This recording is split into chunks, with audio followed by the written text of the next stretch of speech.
Greetings, everyone. Joining us today is Shailendra, the advisor and leader of information security. Shailendra has had a vast experience with cybersecurity, having worked with multiple companies, and was formerly the chief information security officer at Capillary Technologies. Shailendra, off to you to get straight into this topic. All right, thanks, Nikhil. Thanks for having me over. So today's topic is about checklist-based security and compliance. Now, it is more of a very fundamental level workshop that we are conducting today, because anyone in the field of information security will already be following some practice along these lines of checklist-based security, because we will be getting to see various reasons as to know why exactly checklist-based security is the preferred way of running operations, infosec operations specifically. What I wanted to drive home as a point before we get started is, although the topic is fundamental, the main purpose of this workshop is to ensure that whoever, whether they are from the field of information security or they are related to information security in some manner, maybe there are technologists who are concerned about security and compliance, maybe they are CEOs for whom security and compliance of their organization matters. There are certain things that may be missed out when checklist-based security is being followed. The whole purpose of this presentation is to ensure that all of the relevant aspects related to checklist-based security and compliance is covered, and people who are joining today's session, they are exposed. First of all, the breakdown of the purpose of this workshop. There are three main reasons why this workshop is being conducted. One is to understand as to what is the importance of InfoSec checklist, why exactly they matter when it comes to information security and compliance. The second one is the common checklists. Basically, what are the root causes, the sources, why checklists get built, and then they are used by the InfoSec teams. And then finally, how to use checklists for compliance and security. And when I say how to use, it is more so as to what happens after you have the necessary checklist with you, right? So these are the three purposes of this workshop. The way we will conduct this workshop is about 40 minutes. I will be talking on the subject matter, the checklist-based security and compliance, and then followed by that, we will have the question and answer session based on whatever I have spoken till that point in time. So first is importance of checklists and the root causes as to why exactly do we get into this whole business of creating checklists before we get started with our security roadmap. These are the four main causes that I believe why checklists are very necessary. First one is that the number of InfoSec requirements are very high. And when I say number of InfoSec requirements, there are various possible sources from which these requirements could come up. They could come from your certification needs, from your ISMS, from the risks that you identify for your organization, the regulations that your organization is supposed to follow. We will anyways be getting into the details of them later on. The next is the number of controls that need to be implemented. Now, what is the difference between the first one and the second one is that you may have countless requirements as far as your InfoSec goes. They all need to result into something that you actually implement on the ground, meaning either it could be a process change or technology upgrade, something of that sort. Now, in InfoSec world, these are called as controls. Basically, controls are the changes that you implement that improve your security posture. So your InfoSec requirements, they naturally lead into implementation of controls. And because the number of InfoSec requirements are very high, naturally the number of controls that you need to implement are also very high. Another related aspect of why checklists are important are the number of stakeholders. See, security is an organization-wide function. It is somewhat similar to, for example, your finance function or your legal function or your HR function. Because of this reason, you deal with multiple stakeholders, and the stakeholders could be of two kinds: the ones who provide something to you, or the ones to whom you provide. These are the people who have certain expectations from you, and the stakeholders may not necessarily be internal alone. They may be external as well. So just to count a few, your stakeholders could be the various departments in your organization, the regulatory bodies, your clients, your suppliers. If I speak specifically in the terms of ISO 27001, which a lot of the audience may be aware of, then these are the people who are called as the interested parties, right? And because there are so many stakeholders, keeping track of all of their expectations is quite difficult, and which is again where checklist becomes useful. Finally, your sources of requirements are very high. I already said that the number of requirements themselves are very high, uh, because the fact that there are so many stakeholders. Not only the stakeholders become your sources of requirement, but also let's say you're chasing some kind of a certification, or maybe you have defined a very good ISMS. All of these together become the sources of your requirements, the InfoSec requirements. Now, these are the root causes. These are the basic reasons, fundamental reasons why a checklist-driven approach is something that is always better when it comes to InfoSec operations as compared to any other methodology that you could apply. In the root causes, let's go get on to the problem statement. Now, you saw already that I mentioned that your requirements, your sources of requirements, your controls, all of these are very high. And when I say very high, I'm simply talking of the volume, the number of requirements that are there from each one of these, right? All of these lead to these problems, and these problems are the ones that get solved by a checklist. So what are these problems? One, there are too many things to track, and I'm literally talking in terms of numbers of things to track, right? And it happens frequently in the InfoSec field that even if you have, let's say, obtained just one certification, or you intend to obtain one certification, let's say ISO 27001, or maybe you are a fintech who's holding card information or processing them. And in that case, the PCI DSS requirements will start applying to you. If you look at these requirements, they usually number in hundreds. If, let's say, you are a cloud-based SaaS and you undergo client audits frequently, you will be receiving something called as self-assessment questionnaires. And frequently, I have seen that the minimum number that I would attribute to the self-assessment questionnaires are 80 of them, 80. I have also seen cloud security checklists, which are like 300 requirements, right? So there are just far too many things to track. Related to the number of things that you have got to track, I mentioned earlier that there are so many stakeholders, and some of these stakeholders are those entities, those people, those functions who are supposed to provide something to the InfoSec function. And when I say provide, these are those people to whom you approach, stating your requirements, and these requirements and these controls need to be implemented by those functions or those people. They effectively become your responsibles and accountables. There are far too many of them. As I said earlier, that security is an organization-wide function, and it happens frequently that when you go through the standards or go through the certification checklists, you will figure out that there are certain things that need to be implemented by each of your departments. So again, not only are you tracking a lot of things, you also are tracking them against various stakeholders who are the people who will be responsible or accountable for actually implementing or closing these requirements. Other than that, then there are too many types of InfoSec activities. And when I say this, it is closely related to the fact that InfoSec as a function is mainly driven by your risk management practices and evaluation of what are your attack surface areas. And the attack surface areas are many. No matter what kind of organization you have, you may, when you conduct your risk assessment, you end up figuring out that there are far too many ways in which your security can be breached, your security can be compromised.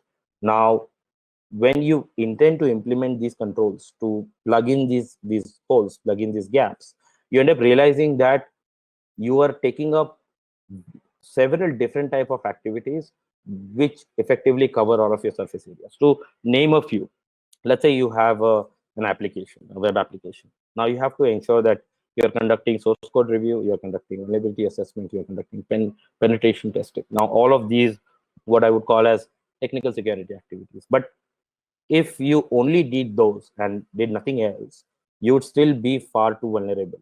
The reason being, one of the leading causes of security breaches is in fact social engineering, phishing attacks, or business email compromise attacks, which are directed towards people. No matter how much security you have implemented or security activities you have taken up for improving your technical security, if you do not take up activities related to, let's say, to training your people, ultimately a security breach is likely to happen. Now, what does this mean is that you have to, on one hand, take up technical security activities. On the other hand, you have to take up training activities. On the third hand, you have to ensure that people have actually signed up confidentiality agreements. Now, again, that is a HR legal action. So you can see that just these three of them, I have ended up stating three different types of activities that InfoSec can take up. And these are not the end of it. There are far too many of them to take up. So again, related to the previous two ones, which is the volume of things that you're tracking, the responsible functions and people that you're tracking with, you also have to track against and across various types of activities that you're taking up. And finally, the most common problem that there is always this concern that we cannot have too much of budget allocated to cybersecurity. It is natural because fundamentally still security is seen as a cost center, and the main objective of any business for cost centers should be to minimize cost while at the same time improving efficiency and effectiveness. So naturally there are too few people in the InfoSec team who are supposed to take care of so many lists of things, like across these so many tracks, so many different activities, interacting with so many responsible and accountable people. It becomes difficult for those few people to take care of so many things unless and until they have some kind of an organized approach, right? So these are the problems that are a direct outcome of the root causes that we. Now this is closely related to the things that I mentioned earlier, which is what are the various sources of requirements. So an organization is subject to several things related to InfoSec, depending on what exactly it is doing as far as its security and compliance is going. One of the groups of sources of requirements could be a certification. So let's say you are either looking forward to getting ISO 27001 certified, which is an information security standard, or maybe you are already ISO 27001 certified, which means that you are required to comply with the clauses and controls of that standard. Maybe you're a fintech and you're either storing or processing or transmitting cardholder information, in which case then the requirements of PCI DSS apply to you. Similarly, regulations. When it comes to regulations, every organization is subject to some regulations that have got to do with information security. Privacy as a focus area has gained a lot of attention from almost all progressive countries across the world, right? And EU GDPR, when it came up in 2018, created a lot of panic. It was followed by so many other regulations related to it. Even for that matter, in the Indian context, Indian PDPA is coming up. CCPA, which is along the lines of EU GDPR, has now become applicable to any organization that is working out of the California. If let's say you are a fintech, then RBI has got its own regulations. There are several more of them. So for example, let's say if you're using email gateways and SMS gateways for the sake of marketing or communication with your end customers, then in that case, TRAI regulations may apply to you. So these are the second group of source of requirements. Third is your own internal risk management activities, and you can typically club your risks that you identify, which result into some controls being implemented to these two, which is technology risks or operational risks. And then the fourth aspect is your clients. Strangely, I mentioned internal clients because whereas external clients are very obvious. These are the organization that you are serving. If you're a B2B, these are enterprises. If you're a B2C, then these are your retail users. But in the context of security, you have internal clients as well. To give you a few examples, like the most prominent client internally within the organization is your own sales team. The reason being, when sales team is, let's say, pitching to a new prospect, and they typically will be conducting security due diligence, that time the security team is the one that will be supporting the sales team to get the audit cleared, and so that the business side of things can be closed. So this is just one example that I gave you. Your other internal stakeholders are, for example, your finance team, which could have risk related, financial risk related aspects that need to be covered as part of your risk management, right? So these are the common sources of your requirements. Now, I am actually going way too fast through this, but then people who actually conduct these activities day in, day out, they will end up relating to this idea that how many different kinds of things the InfoSec team is supposed to take care of simultaneously, which results in the high volume that I spoke about earlier, and which ends up resulting in this notion that I hold that checklist is the best way of going about it.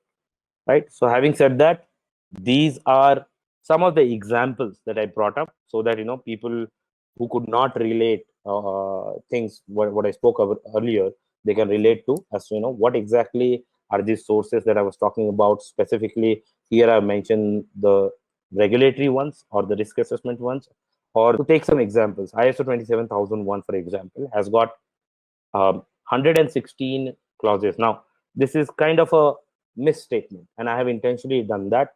The reason being, if you go through all of the clauses, which is clause 4 to 10, and there are only those many of them, clause 4 to 10, which is 7 of them, right?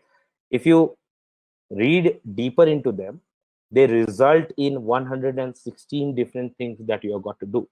And I would like to point out that it is not so straightforward at all, because those 116 of them, they may set up an expectation, they may have a requirement that actually results in either multiple things to be done by the same department, or sometimes multiple different departments or functions having to do something to ensure that you're compliant with that particular requirement, right? So there are 116 of these outcomes. So whoever is listening here, please do not assume that there are 116 clauses. There are only 7 clauses out of 10 that actually we need to implement, but they result into these 116 clauses.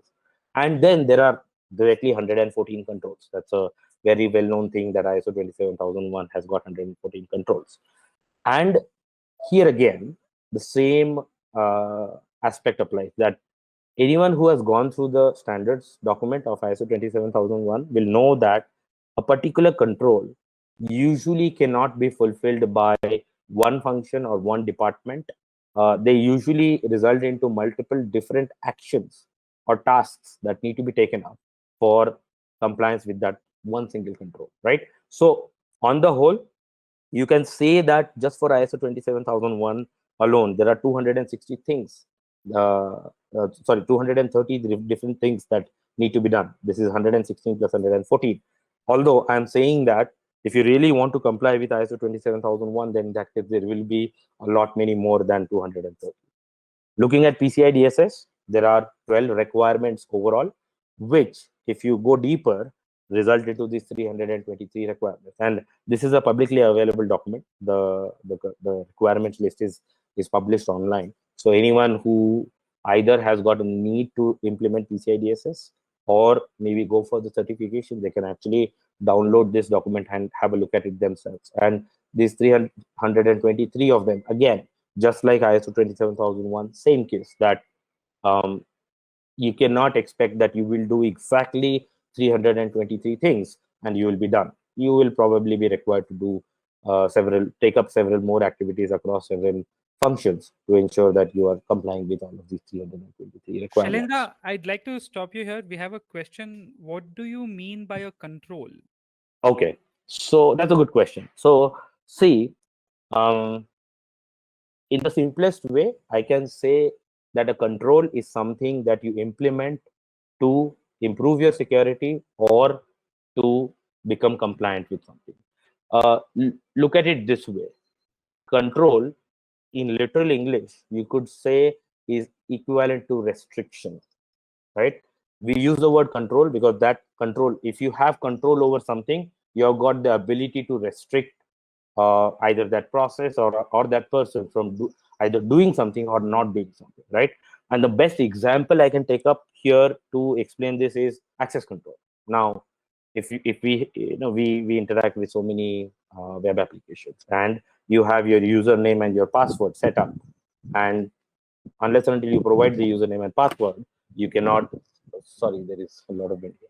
Okay, so unless and until you provide your username and password, you will not be able to use that application, right?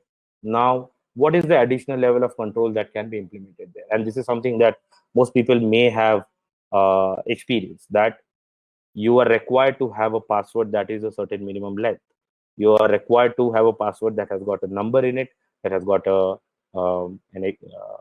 special character in it, that it has got a capital letter in it, right?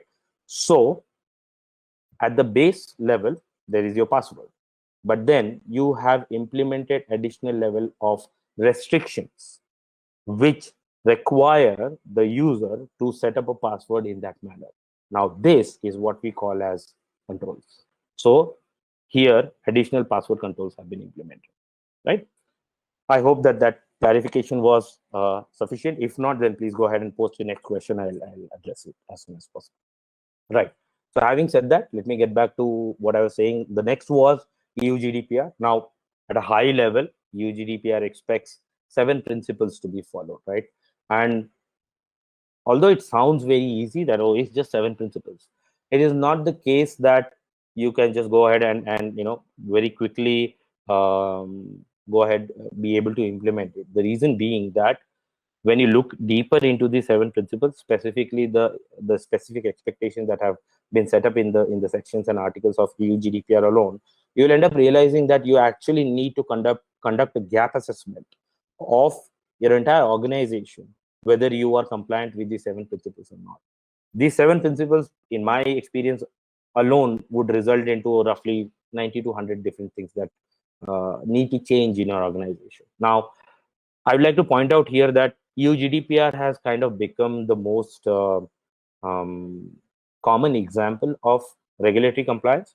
But then if you look at all of the regulations that have come up post EU GDPR publication in 2018, all of them kind of reflect the same ideas that organizations need to comply with the same requirements, right? Which effectively means that it does not matter which region you're located in, which kind of demographic you serve, you still need to implement this pretty much the same 90 to 100 things, make those changes happen. Now, again, look at the volume. Again, even though I'm saying that there are 7 principles, it is still almost 100 different things to do.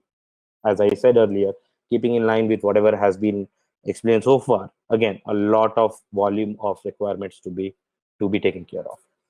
Next is an example of a framework. Now, this is something that you could take up on your own, meaning, let's say you're not chasing any kind of certification. Let's say you're fortunate enough that too many regulations that do not apply to you, but you still are concerned about your security. In which case, then it is preferable that you take up something like CSA/CAIQ version 3.1. I'll just explain what is CAIQ, which is common as uh, okay, I'm forgetting the name of it. It is basically a questionnaire that combines all of the various standards together and has created a list of 295 questions that you can answer as a yes or no. And if you answer it as a no, then you go ahead and convert it into some kind of an activity or a task that you take up, that you go ahead and implement. Now, at the lowest level, you will end up saying no to all of them. At the highest level, you will say, okay, all 295 have been implemented. But going from a certain level of compliance to the highest level of compliance, you will still have several of them to be tracked, right? Look at the net result of all of these predefined options that you could choose for your security and compliance. We are talking of literally hundreds of things to be tracked. And I have already mentioned it. These are across multiple different functions in your organization. These are things that require you to interact with multiple people and multiple departments. These are things that you need to track using very few people. Again, coming back to the same conclusion that checklist is the right way of doing it. In any case, it is practically impossible if you do not have a checklist based tracking system if you intend to be secure or compliant simply because of the volume of it. Now, what do I mean by inbuilt or custom made options?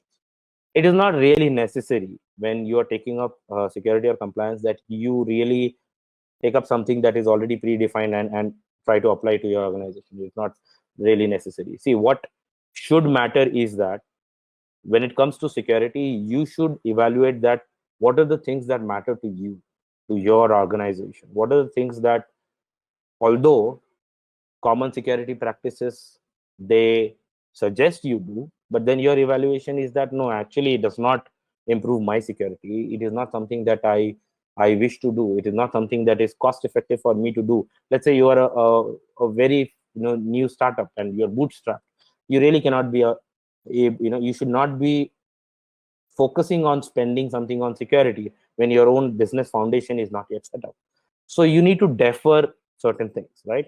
Because of this reason, the approach you can take can be heavily customized depending on your current status, your current situation, even to some extent your intent. I mean, there are different kinds of perspectives that exist. Some organizations are more risk averse, which is a good thing. Some organizations are less risk averse. You have to define as to which kind you are, because if you are less risk averse, then in that case, maybe you're willing to take a lot more risk, effectively resulting in a lot of things being decided not to be done right now, or maybe not to be done at all. Now, I'm not saying that that is the ideal way of doing things. Maybe you will face some serious consequences at a later point in time. But then I am saying that you can actually take that approach that, okay, I'll now go ahead and implement things right now, right?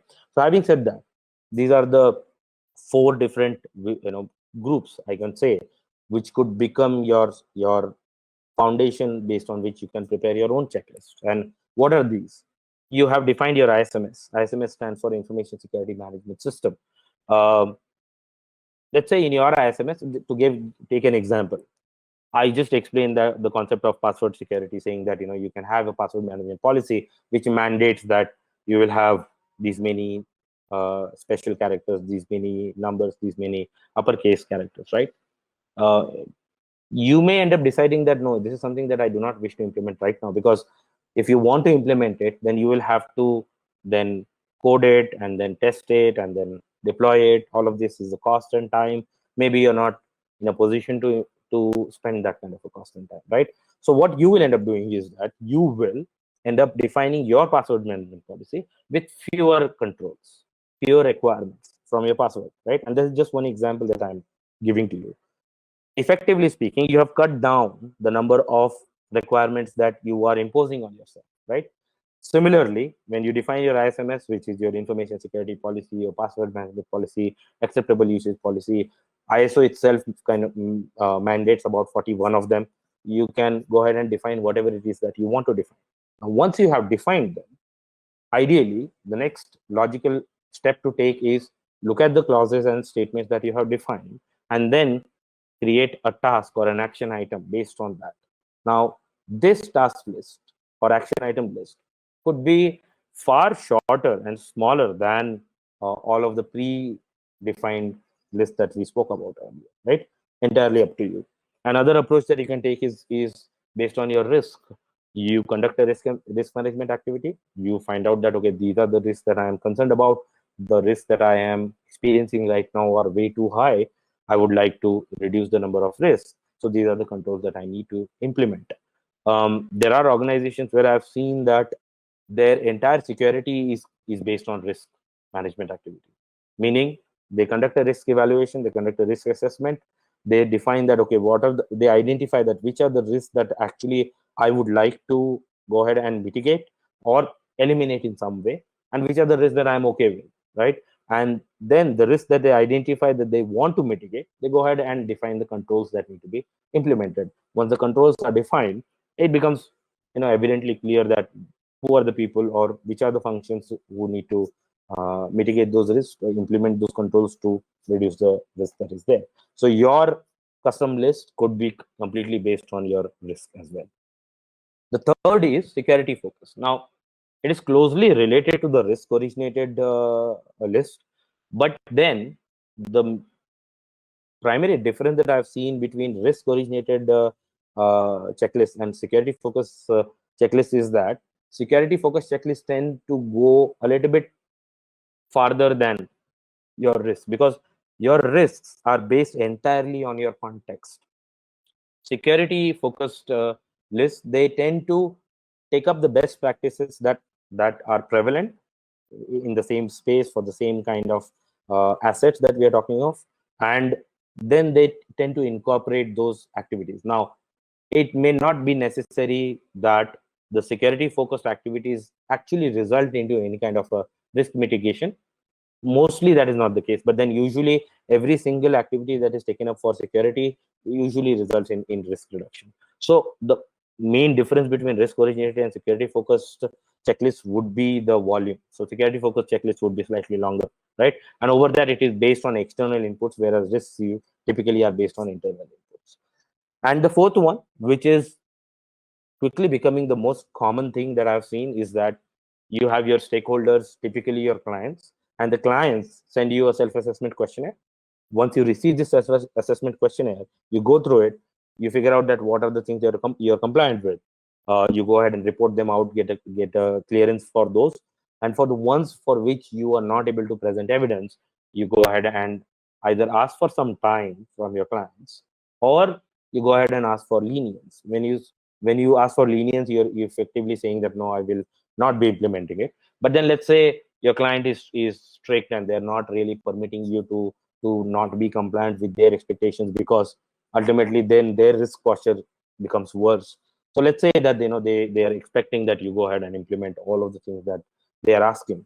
So what you end up doing is that whatever it is that they have expected that you do not comply with right now, you go ahead and include it and create a checklist out of it. Now, in my experience, this results in the shortest list, the smallest list. The reason being, you're just focused on complying with your client's requirements. You are not taking up any risk management activities. You're not taking up any security focused activities. You may or may not have defined your ISMS, and you're only focused on the few things that your clients are asking. And usually, in my experience, clients do not ask for as many things as, let's say, ISO 27001 or any standard or a certification asked for, right?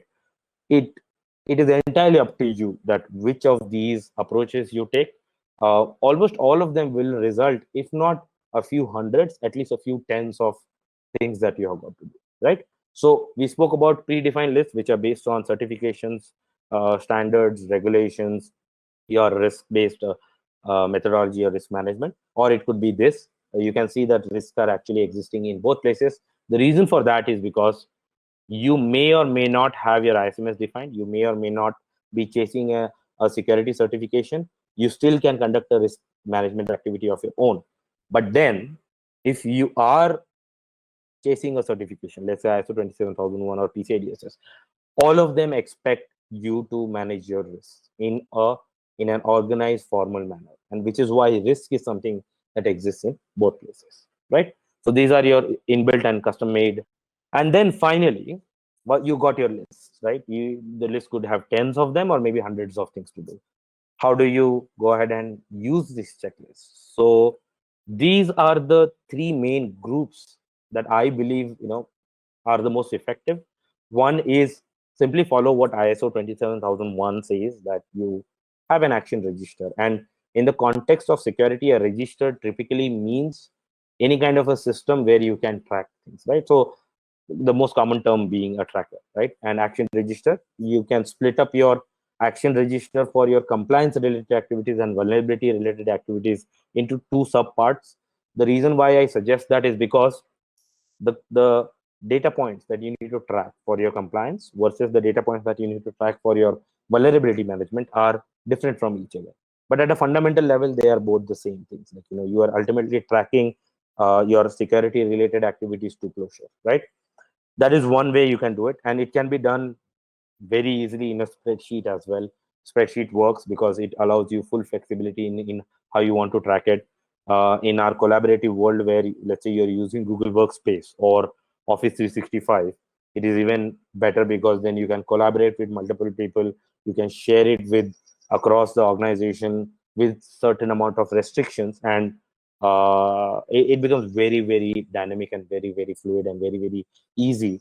At the same time, you can also extract information out of it, like how are your metrics performing, the dashboard you can create, the reports you can create, what are the stats looking like, which can become an input to your management review meetings, where your senior management is updated on a regular basis that, okay, we were here maybe, let's say, 3 months back. Today we are here, and this is what is where we are projecting will be 3 months down the line. So your action register is something that is the predominant way that you should be tracking things. Other than that, if you can step up the kind of tools and platforms that you can use for the tracking of your checklist, then in that case you can go ahead and start using project tools. It could be like a ticketing system, for example, or you could use event planners. Now, ticketing systems will be useful where uh, you have to specifically interact with multiple functions, and there is a back and forth that is expected, right? Now, the most common way that you could end up doing this is through simple emails. The benefit of a ticketing system over email is that email is something that does not have those additional tools available where you can actually track the effectiveness and efficiency of your infosec activities. So ticketing systems tend to have several benefits over emails, but then the offside is that they lose flexibility. They are very rigid. You have to take the time to configure them. If you are dependent on someone else to provide you technical support for this ticketing system, then that becomes a roadblock. You need to ensure that if you switch over from, let's say, emails to ticketing system, then you are also taking care of your business continuity and disaster recovery aspects as far as the ticketing system itself is concerned. Because if you do not do that, and let's say your system goes down, then you are left in a very seriously problematic situation where you will not be able to pick up from it as quickly, uh, unless, let's say, you have probably defined a backup plan, which could be falling back to your email. So be careful when you go ahead and use a ticketing system, but I strongly recommend it as well. When it comes to event planners, infosec, specifically compliance, and more specifically your certification related activities, they uh, have got these expectations where you need to implement things and ensure that they are repeated on a fixed cycle. Now, this cycle could be annual, it could be half yearly, it could be quarterly, it could be monthly, it could, some of them are even daily. Like, you've got to take care of something daily. So if you use an event planner where you plan things out way into the future, the whole idea of having to depend on memory is eliminated, right? If you can have a system that automatically notifies you that, okay, this is what you're supposed to do, then it takes off a lot of operational tracking workload.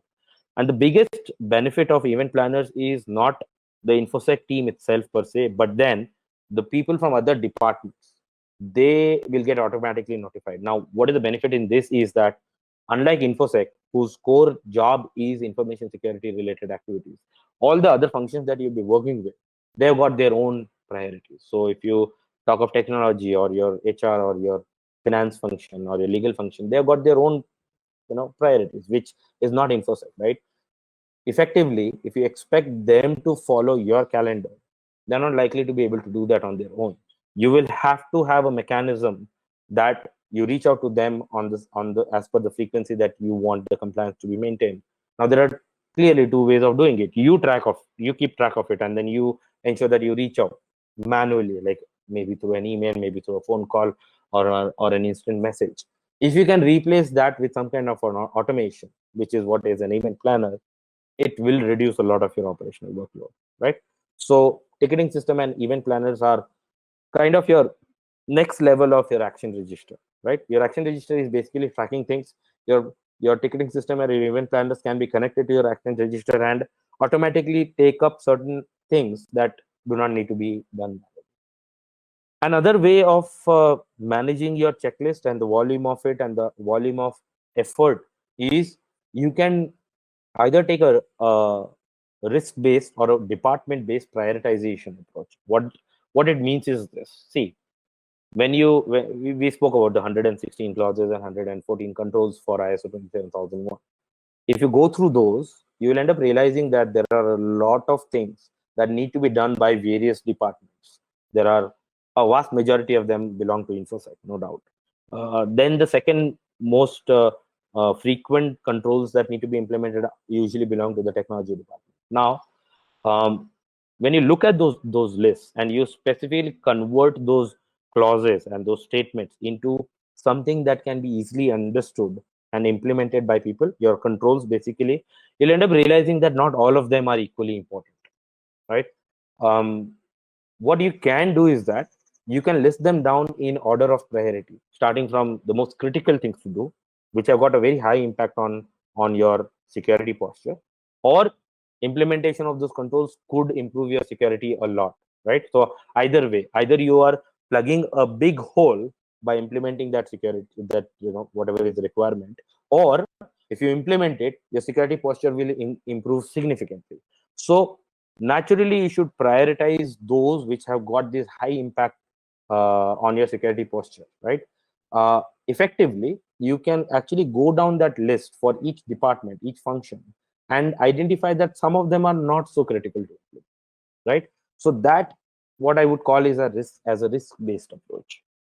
The department-based approach, on the other hand, is the logic here is that, let's say you are a cloud-based SaaS organization, which means you've got a web application. Maybe you may be having a mobile application to support your web application, right? And that is your primary business. So naturally, when it comes to improving your security, you've got to focus on the aspects in your organization that have got the most risk applicable to them, the most possibility of a security breach happening. Now, where logically speaking, in a cloud-based SaaS organization, it will be your tech function. Even within your tech function, in fact, your DevOps function is the one that will be that should be your priority focus, because if your DevOps function configures your VPC environment correctly, ensures that your servers are sufficiently hardened, then there will be a significant improvement in your security. On the other hand, let's say if your engineering team writes the code in a secure manner, then automatically the possibility of any kind of a breach through your web application will reduce, right? Now compare this high amount of output of the things that you implement in your technology function versus uh, let's say you implement something in your physical administration department, meaning let's say you implement your biometric control, your physical security, like the access control that is there for physical security.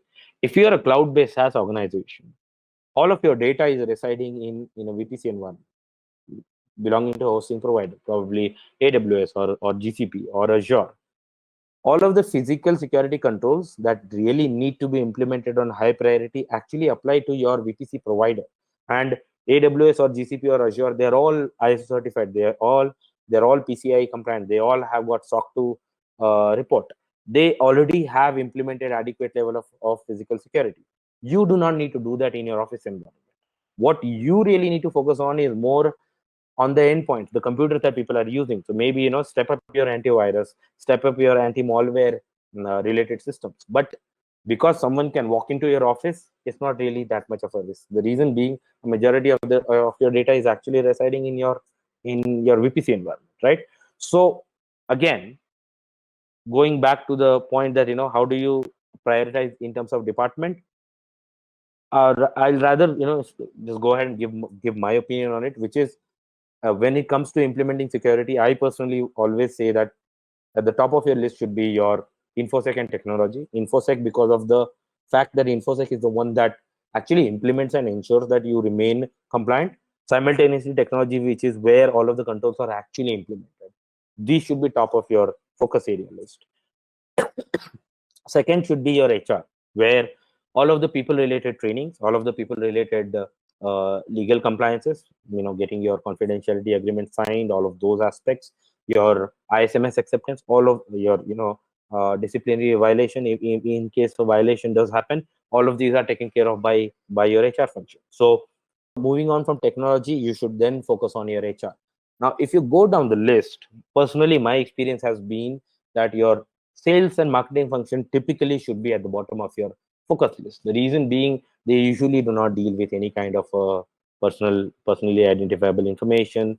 they usually have got collaterals and materials that are anyways supposed to be sent out, published on the internet. They usually are the ones who are way too early in the client life cycle within your organization, that they really have very little exposure to confidential information. And whatever confidential information that the sales team typically has got access to is something that belongs to your organization, not to your clients, right? So you need to prioritize in this manner. And if you prioritize, what ends up happening is that out of, let's say, 200 things that you've got to do, you will be able to decide that, okay, 100 of these are important to do right now, and they belong to XYZ departments. And the 100 of them may be done later on, may be done, maybe not done at all, right? So this is the way in which you can use your checklist. One is your action register, which I recommend you split up between compliance and vulnerabilities. Your project tools, if you can afford to have a reliable system there, then in that case, I strongly recommend that you have some kind of a ticketing system and use event planners for your long-term tracking. And then your prioritization, which can be based on risk or your departments. So winding up, these are the things that we took up, which is the importance of InfoSec checklist, the common checklist. What are the common checklist requirements that are there of the InfoSec teams? They are based on what are the focus areas. They could be either your certification, they could be your regulatory requirements, they could be your risk activities, they could be your ISMS definition, they could be your clients. And then finally, how do you use your checklist? The most recommended approach is your action register for compliance and vulnerability. Second is that you can use some kind of project management tools like ticketing system and event planners. And then finally, you can prioritize your checklist. The prioritization can be based on the level of risk that you want to address, or they could be based on the department that you should be focusing on. Technology being at the very top, sales being at the very bottom. And when I say bottom, it is not, it should not be construed that you ignore them. You are basically like considering them as not important. In fact, in an organization, I have seen that ironically, sales is your biggest internal client, because if you as a security individual get things right, then sales team is the one that actually benefits the most, right? Now there are two other things that I did not mention early on, because I wanted it to be more of a conclusion of this entire workshop, which is that if you start following this checklist approach and it becomes your standard way of conducting your operations, one of the biggest pitfalls of InfoSec teams that I've seen kind of gets eliminated, which is you stop depending on people, your own people. I mean to say your security team. You stop depending on their own knowledge and capability. Now, this is not to mean that their knowledge and capability is not important. It is extremely important, because you cannot implement things if your people cannot understand what it is that you have got to implement, right? But then the method of tracking is something that is now independent of people. When you allow that freedom for people to track their activities the way they want to, you'll have a lower level of visibility, you will have a lower level of predictability, and you will have a higher level of chaos. So it is better that as soon as possible you convert your InfoSec operations from people to a process focused approach. It is better, and checklists are by far the best way of doing it. And the second and the most critical thing, in my opinion, is that if you do not have checklist, you rely on memory, it is almost guaranteed that there will be things that are missed out.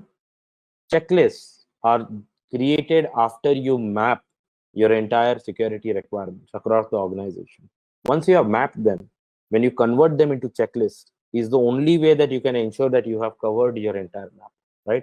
If you do not do that, it is 100% sure that people will miss out something critical, and it will be caught at the very wrong point of time. This wrong point of time could be your actual external audit, or maybe your client audit. And client audits are far worse than external audits, because external audit is, you can beg for leniency and maybe ask for some time.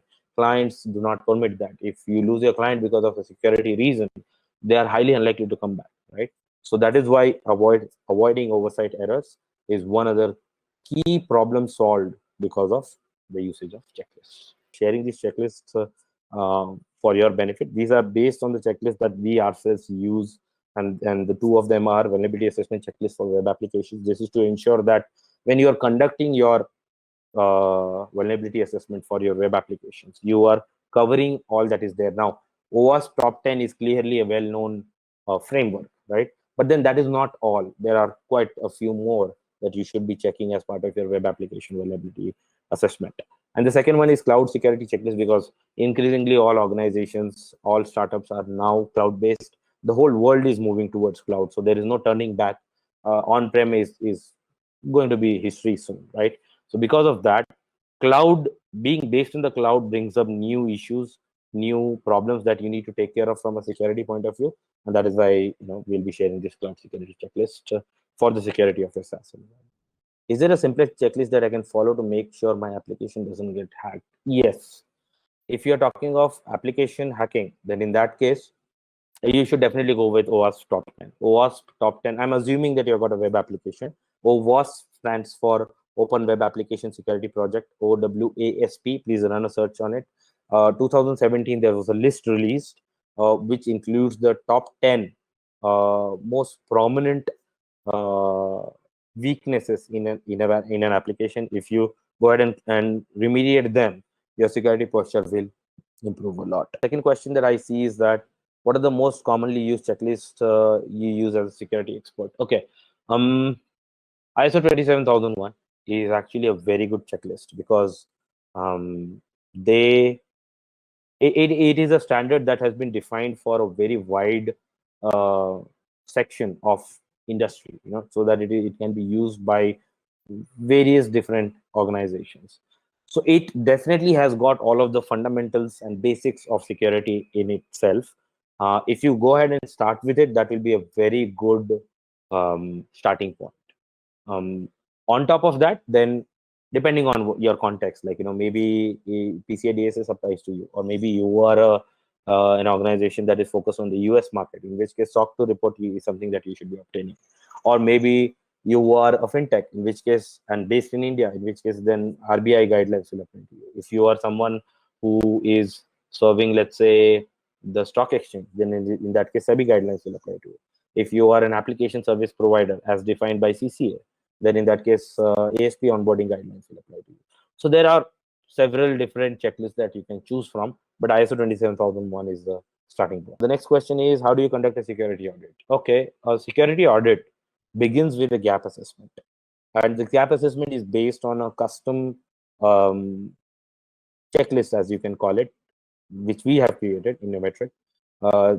We have created this based on multiple different sources. So ISO 27001, something from PCI DSS, some expectations of SOC, based on our own knowledge and experience, based on the context of the organization. So to give an example, what we do is that we go ahead and undergo training by the organization when we are getting onboarded in the early stages.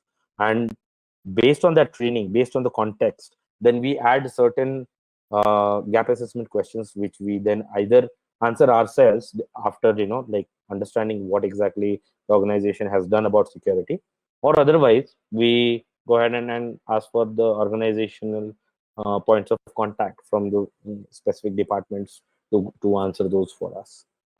Clearly, any security audit that we conduct, by default we expect evidence. And when we say we expect evidence, if the gap assessment is the only thing that we are doing, then we will definitely expect evidence. If, let's say, we have been provided training, and in the course of training we have already been exposed to things, then in that case we already know that okay, it is something that is existing, right? But one way or another, we'd always verify whatever is the claim being made, because in the field of security, if you claim something, you definitely should be able to prove it with evidence. And the evidence nowadays mostly is in the form of digital evidence. I cannot recall of anything which is non-physical. Maybe a few things that come to my mind is when you undergo ISO 27001 audit, the physical security audit, the auditors tend to check, let's say, your goods movement register or your visitor register, but then even those have become digital now. So almost nothing is manual nowadays. Everything is physical. There is a question: how much do security auditors make? Lot. That's a very good question. Security. The thing is that It is kind of unrelated to this, but then okay, let me answer that question.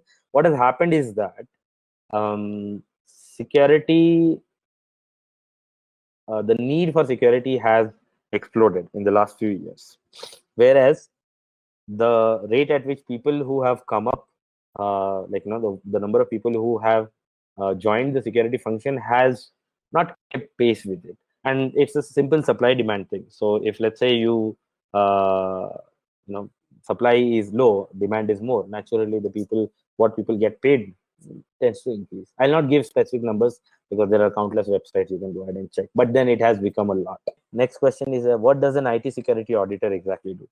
IT security auditor. Okay. IT security auditor, first, they forget about what they do. First of all, let me answer what they need to be, right? They need to be, first of all, obviously be expert at least one certification standard.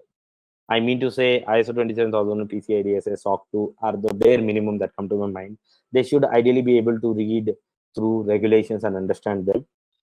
In addition to that, there are certifications that are available for IT security auditors. The basic minimum that I expect personally is that they should be at least CISA certified, which is Certified Information Security Auditor, or they should be holding ISO 27001 lead auditor certificate from a reputed certifying body. Now, this is just the basic understanding of it, right?